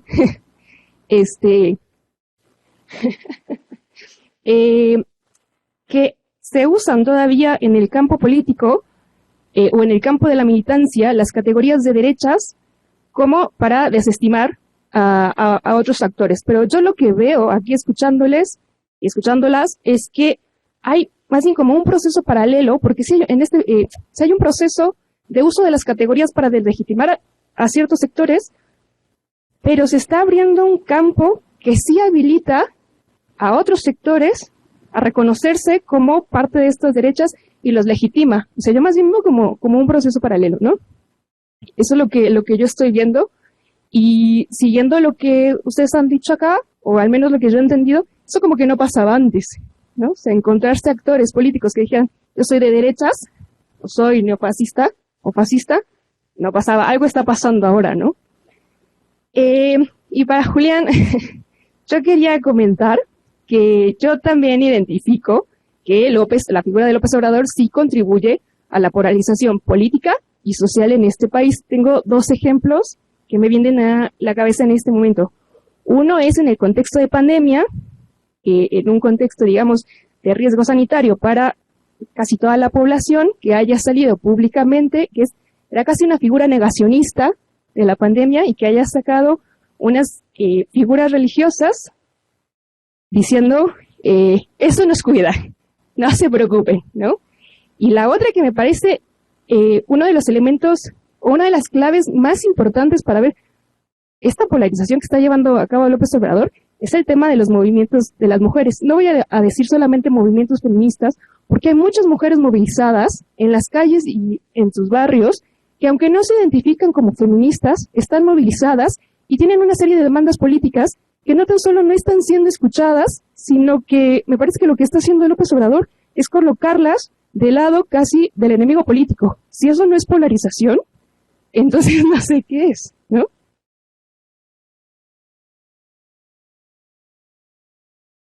Bueno, buenas tardes. Gracias, Carmen, gracias, Tania, por las presentaciones que hicieron, por el tiempo que dedicaron a preparar sus intervenciones. Normalmente en nuestro coloquio escuchamos reflexiones acerca de la utilidad de servirnos del concepto de derechas, ¿no? Lo que nos facilita en términos de englobar, en términos de comparación, etcétera. Yo les propongo el ejercicio contrario. Les pregunto, ¿qué es lo que nos perdemos de ver por usar el término derechas?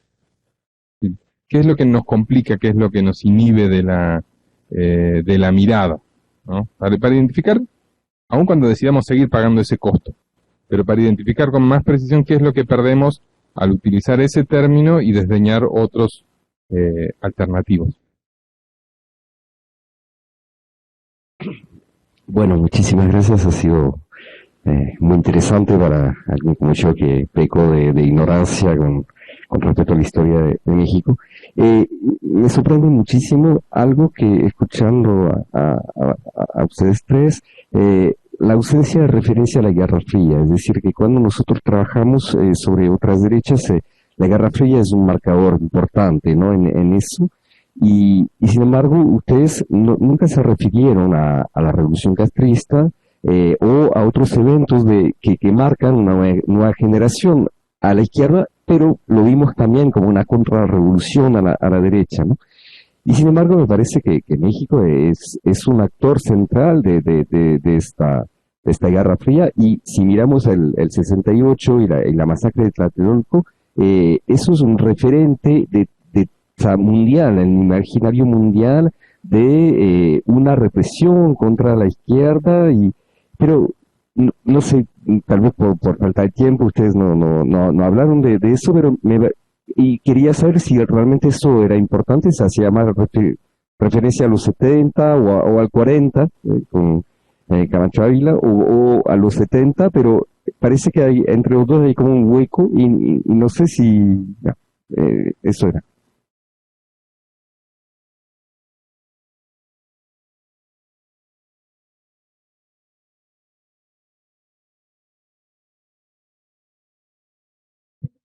Sí, pues a mí también me parece muy interesante toda la discusión y sobre todo como en este tema de fascismos de izquierda que se nos quedó tanto ayer y de las definiciones y demás, me parece como muy importante estos ejes que plantea la doctora Tania respecto a cómo identificar las izquierdas y las derechas, porque finalmente estos ejes de tensión se convierten en pues en ejes de disputa, pero también de definición, de autodefinición y de definición del otro. Pero en este sentido creo que no siempre es tan claro, ¿no? Como en esto que podríamos decir de a lo mejor movimientos de derecha con rasgos de izquierda. Me pongo a pensar en el eje de derechos humanos, pues la señora Miranda de Wallace, por ejemplo, pues es una defensora de derechos humanos, ella se asume desde ese lugar, ¿no? Pero podríamos decir que por ello es de izquierda, por ejemplo. Y del otro lado, pues también López Obrador puede decir que es de izquierda, pero está apoyando ahorita la militarización del país a largo plazo. Entonces eso podríamos decir, es discutible, pero podríamos decir que es una característica de derecha. Entonces, ¿cuál es el criterio para poder decir que, poder caracterizar a un movimiento como de derecha, poderlo definir de esa manera, o de izquierda? Y si basta con la autodefinición, que eso parecería como uno de los debates también importantes del presente en varios sentidos, pero en este caso sí basta con la autodefinición política para asumirlo.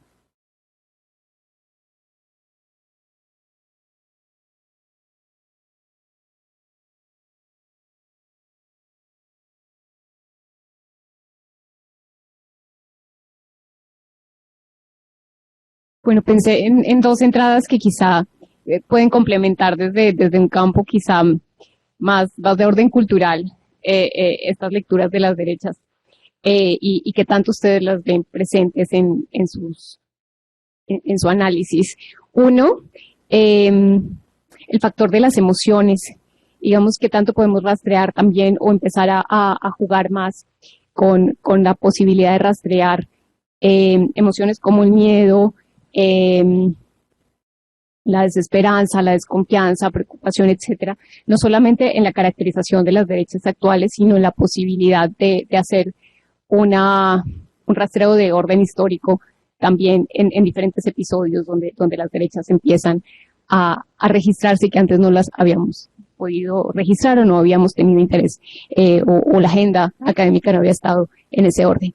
Y el otro tema que me llama la atención y que de pronto no lo vi tan presente en las intervenciones tiene que ver con los medios de comunicación, medios masivos de comunicación, y estoy pensando más de los años 50 para acá, quizá más en términos de una convergencia mediática donde tenemos radio, cine, televisión, prensa y posteriormente, pues evidentemente una etapa de medios digitales, ¿no?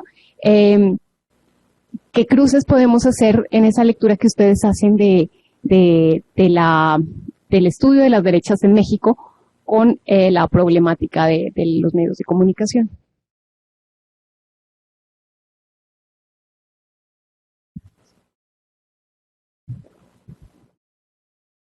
Bueno, a mí me surge la duda sobre dos actores. Uno, durante sus intervenciones, medio que lo desestimaron un poco, ¿no? ¿Sí? El actor militar. Y me preguntaba, porque en muchos otros países de América Latina ha existido una derecha sindical. Si en el caso mexicano se puede hablar de una derecha sindical también.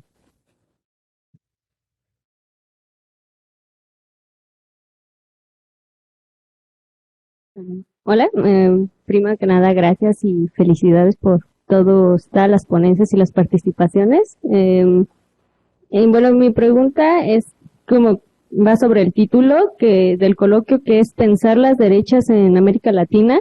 Y bueno, con el coloquio anterior, la doctora Julia Jiménez al citar la 11ª tesis sobre Feuerbach, pues me dio pie para hacer la pregunta, ¿no?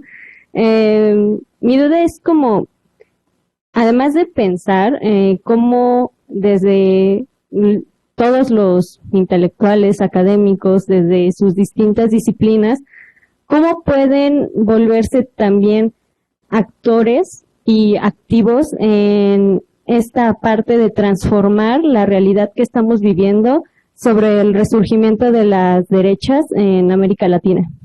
Gracias. Bueno, y tenemos en las redes una pregunta más que se asocia con alguna de las que plantearon acá.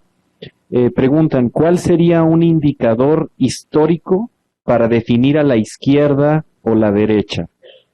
Claro, si es posible la pregunta misma. ¿Cuál sería Gracias, no atendieron mi llamado a las preguntas, es un arsenal de preguntas, no creo que dé para responder todo a fondo, pero les propongo algo para avanzar, a riesgo de que evidentemente sus respuestas pueden articular, pero algunos de los ejes podríamos pimponearlos, se los voy planteando y los vamos respondiendo rápido, creo que podríamos agilizar, y aunque en alguna fui interpelado, obviamente no es pertinente que yo responda y me curo en salud, son las colegas las que darán la respuesta. Bueno, creo que lo primero que sobre lo que podrían hablar es la polarización, el tema de la polarización de Andrés Manuel López Obrador. Si quieren empezamos con Tania y luego le damos la palabra a Carmen. No, bueno, yo lo que planteaba es que la polarización siempre ha existido. El asunto es, coincido en lo que tú comentas, Julián, en el sentido de que el tipo de liderazgo de Andrés Manuel, además, ayuda no solo a visibilizar esa polarización, sino a exacerbarla muchas veces, ¿no? Entonces, esto es el riesgo que nosotros, por lo menos yo veo en el sentido de qué tanto contribuye al debate público y al posicionamiento político, ¿no? Muchos de sus planteamientos en la mañana se basan en puras descalificaciones. Entonces también me parece que aquí lo que estamos observando es un presidente muy fuerte, un liderazgo muy carismático y una oposición perdida. No tiene ni la menor idea de cómo articularse, no tiene liderazgos, no hay un programa claro, ¿no? El pragmatismo excesivo pues ayuda a la total desesperanza de buena parte de ese sector de la oposición. Entonces, coincido, siempre ha existido, pero el personaje López Obrador sí tiende a polarizar. No sé si me permites una vez, vinculándolo con lo que comentaba Mónica. Definitivamente, yo creo que aquí lo que nos está faltando, si estamos llegando tarde al estudio de las derechas y esta interrelación con izquierdas, pues estamos todavía más tarde en analizar los conservadurismos que atraviesan a las izquierdas y a las derechas, ¿no? Porque cuando uno habla de conservadores en México siempre piensa uno en las derechas y en las derechas católicas, eso es lo que uno piensa. Y lo que estamos viendo con este ejemplo que tú pones, pues es un líder carismático de las izquierdas sociales, pero conservador en la parte de la agenda de género y de toda esta parte más progresista, ¿no? Más liberal. Entonces, coincido totalmente con lo que plantea. Bueno, estoy de acuerdo estoy de acuerdo en que la polarización existe en el país, pero López Obrador la ha potenciado y esto le ha funcionado políticamente, por eso tiene tanto apoyo, porque desde sus conferencias de la prensa pues está fustigando todo el tiempo a los conservadores, a los fifís, como les llama, a los neoliberales, y entonces, digamos, esto ha sido una diferencia muy grande porque todos los presidentes normalmente, hasta antes de Trump, llegaban y se decían yo voy a gobernar para todos. Y ahora los presidentes ya se identifican y digan, no, yo voy a gobernar para este grupo. Entonces, en ese sentido, creo que sí ha polarizado López Obrador. Bueno, sobre el narco yo creo que hay nada escrito en el caso de México y aquí definitivamente me parece que la vía principal para entrarle a la discusión es el asunto de los financiamientos hacia los partidos políticos, ¿no? O sea, seguir esa ruta creo que es, entre comillas, ¿no?, la más fácil en términos, porque hay todo un proceso de fiscalización. Entonces, bueno, conocer los vínculos de estos grupos regionales con ciertos candidatos o ciertos perfiles dentro de los partidos políticos, me parece que nos empezaría a dar una vía de discusión. Yo desconozco, y esto así lo quería decir, que en el caso de estos grupos de Jalisco se planteen ellos como anticomunistas, no sé, ateos, masones, no sé, algo de lo que comentaste. Realmente lo desconozco, no voy a inventar aquí, y me parece que no hay nada escrito sobre eso.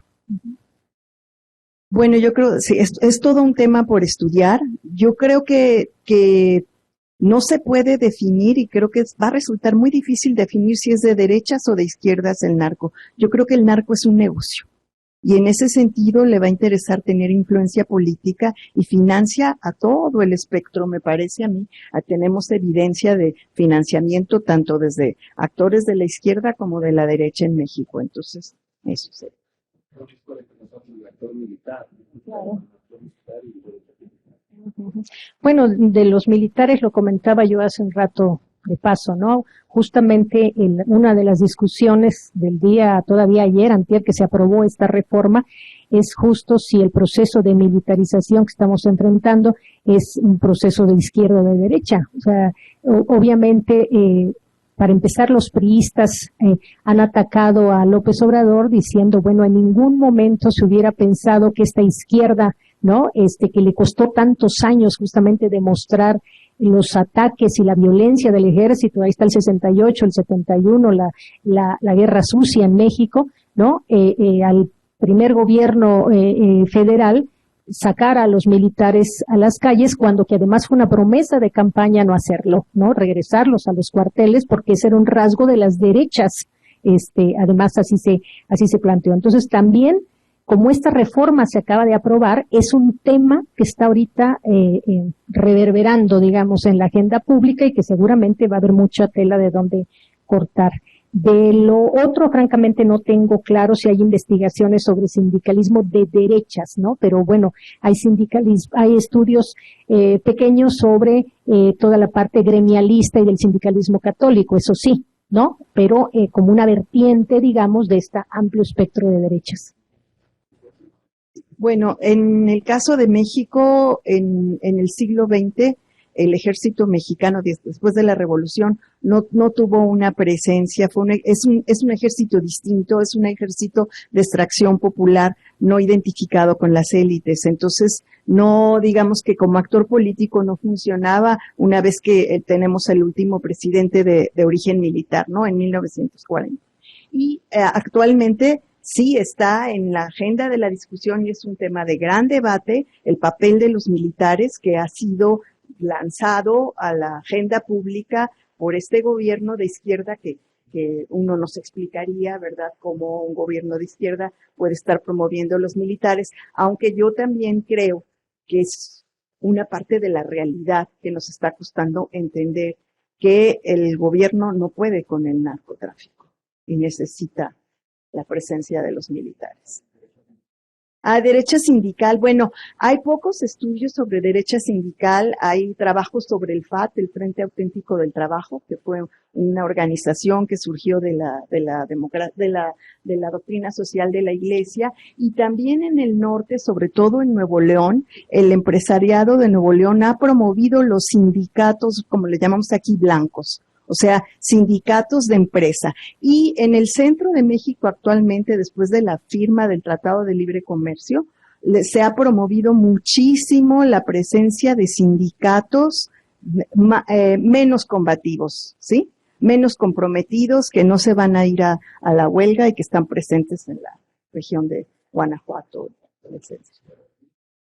Si te parece, comento de eso y sobre la autoadscripción de los jóvenes, ¿no? Bueno, definitivamente el tema de la Guerra Fría está y está trabajado, o sea, hay ya investigaciones sobre todo en la vía de documentar estas derechas anticomunistas, ¿no? Y la influencia de la Revolución Cubana en México, como usted lo comentaba, ¿no? El papel de México en este proceso. Incluso desde el punto de vista de la historia de la Iglesia Católica, también se ha analizado todo el desarrollo del conservadurismo católico en estos años 60 y 70, en oposición al progresismo católico de la teología de la liberación o de la opción por los pobres. Entonces, claro que sí lo hay y quizá no lo resalté, pero esto yo lo veía más en la lógica de esto que llamé las oleadas de los debates internacionales, ¿no? El anticomunismo, el populismo, etcétera. Comento algo rápido sobre la autoadscripción de los jóvenes, sobre todo. Bueno, quizá yo estoy hablando voy a ponerlo así, de la autoadscripción light, porque estoy hablando de los chavos panistas que por primera vez aceptan que el PAN es un partido de derecha. También hay que decirlo, ¿no? Los propios panistas nunca se quisieron considerar un partido de derechas. Entonces, lo que veo en los grupos a los que doy clase es que cada vez sin ningún problema, chavos del sector juvenil, de la Secretaría de Vinculación, de Relaciones Internacionales, etcétera, pueden decir el PAN como partido de derecha se vincula con las redes internacionales de las derechas. Yo soy panista, yo soy líder de un sector de las derechas. Entonces, eso sí es de alguna manera digamos, un avance en términos de la autoadscripción, ¿no? Que uno siempre dice, bueno, si la gente no se autoadscribe, pues tú ¿por qué lo etiquetas como parte de las derechas? Alguien dijo, bueno, y basta con autoadscribirse, y yo diría, pues a confesión de parte, relevo de pruebas, ¿no? O sea, si tú te autoadscribes a uno o a otro movimiento, a una u otra propuesta ideológica, pues me parece que uno debe tomarlo así. No, yo no le veo mayor problema a eso.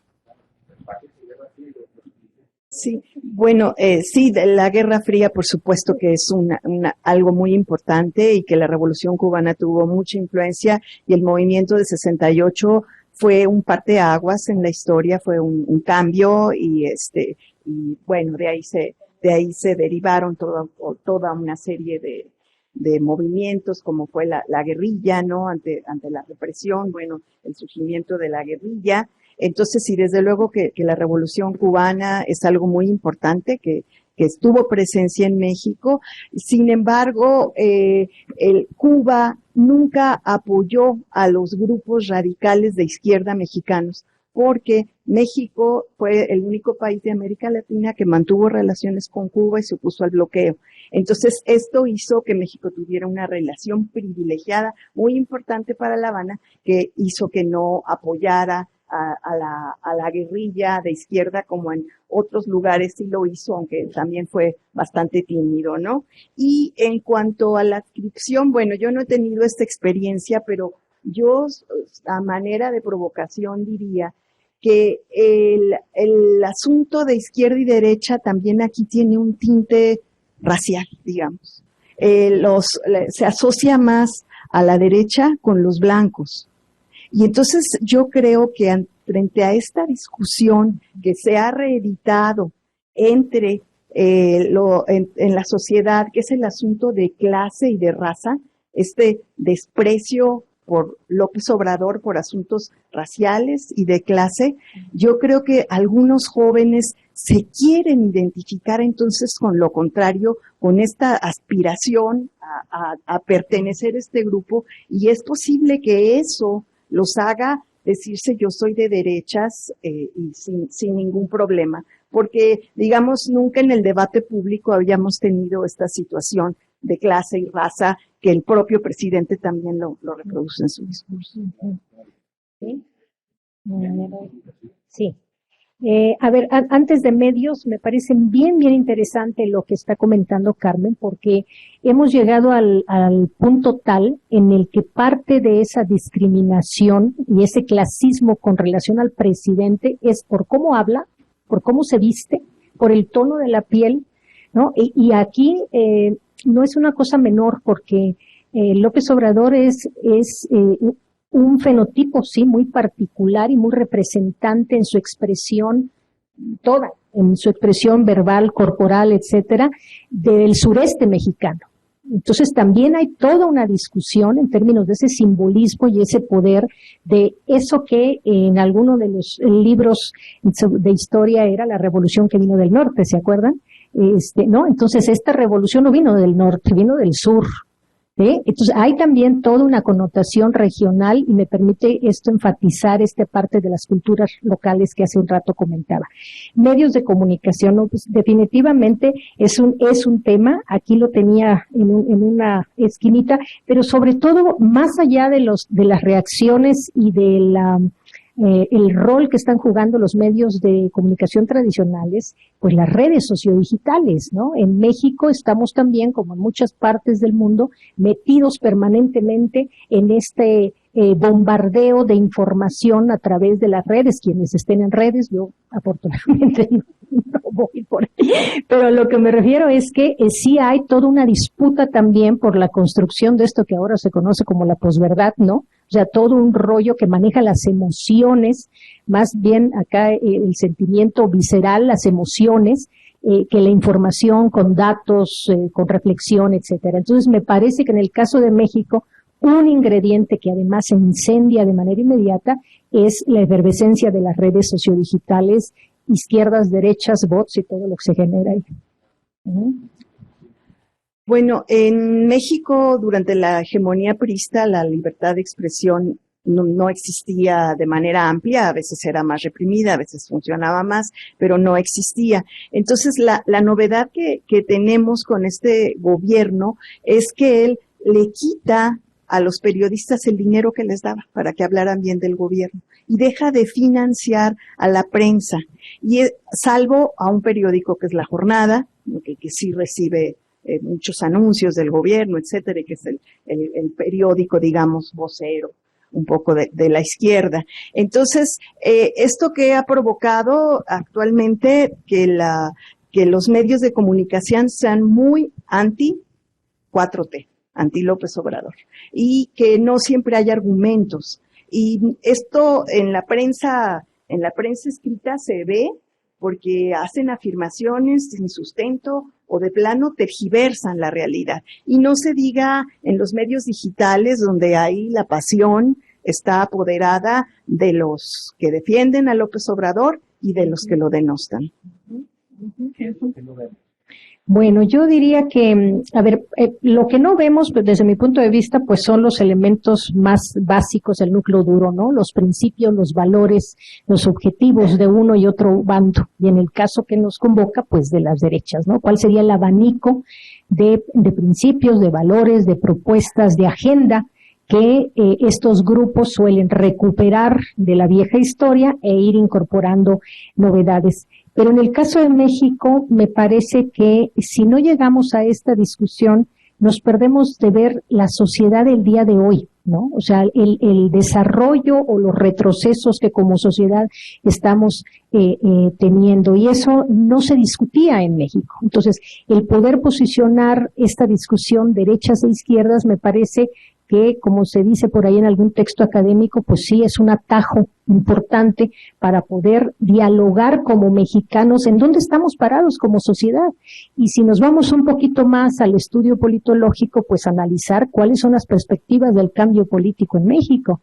O sea, López Obrador prometió un cambio de régimen político, no de sistema político, de régimen político, y no ha podido, pues obviamente no, en 6 años no puede desmontar el régimen fraguado a lo largo de cuántas décadas, ¿no? De hecho, hace uso de muchos recursos simbólicos y operativos para, apuntalar su propio proyecto. Entonces, esa sería mi respuesta. Me parece que como mexicanos también perderíamos mucho si no incorporamos este debate para ver realmente qué sociedad somos hoy en el siglo XXI. Bueno, yo creo, coincido con Tania, creo que pese a las limitaciones que pueda significar, no tenemos otro término para entender, para tratar de analizar, de hilar más fino y de definir. En hablar de derechas e izquierdas deja muchas cosas fuera, ¿no?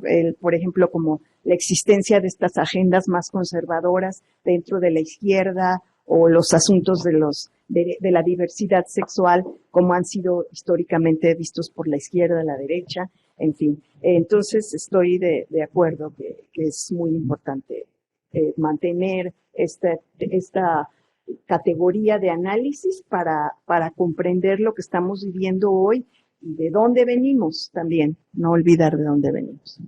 Bueno, quedan pendientes las emociones, queda pendiente el indicador histórico, queda pendiente transformar la realidad.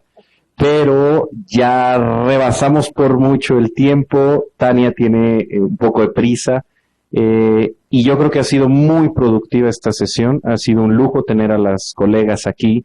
Tania Hernández, profesora investigadora de la Dirección de Estudios Históricos del INAH, coordinadora del Seminario Permanente sobre las Derechas en México, con sede en la Dirección de Estudios Históricos del INAH.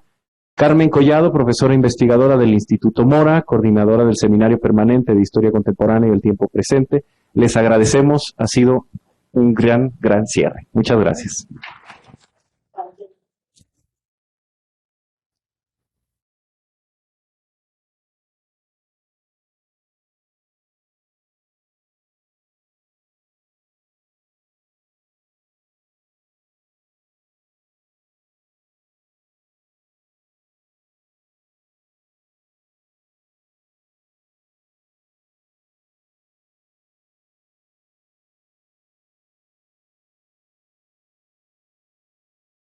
Tengo canillo, no corro. Hola, Tania. Bien. Un minuto antes de la huida generalizada, para hacer algo parecido a una clausura, sencillamente para agradecer a todas las personas que pudieron hacerse presentes físicamente o a través de la pantalla. Gracias por el compromiso de sumarse, de seguir participando de esta conversación que ya lleva varios años, y en un agradecimiento particular, más intenso, a el equipo que se encargó de organizar el coloquio aquí en el Instituto Mora, a la figura de Mario, sin lugar a dudas, que solo Dios sabe cuántas veces vendió el alma para que esto ocurra. Creo que solo le faltó ir hotel por hotel para asegurarse que todo el mundo estuviera cubierto por una cobija. Pero junto con Mario, a todo el equipo de personas que consiguieron que estos 3 días fueran fabulosos. Así que para todos ellos y ellas, un agradecimiento y aplauso.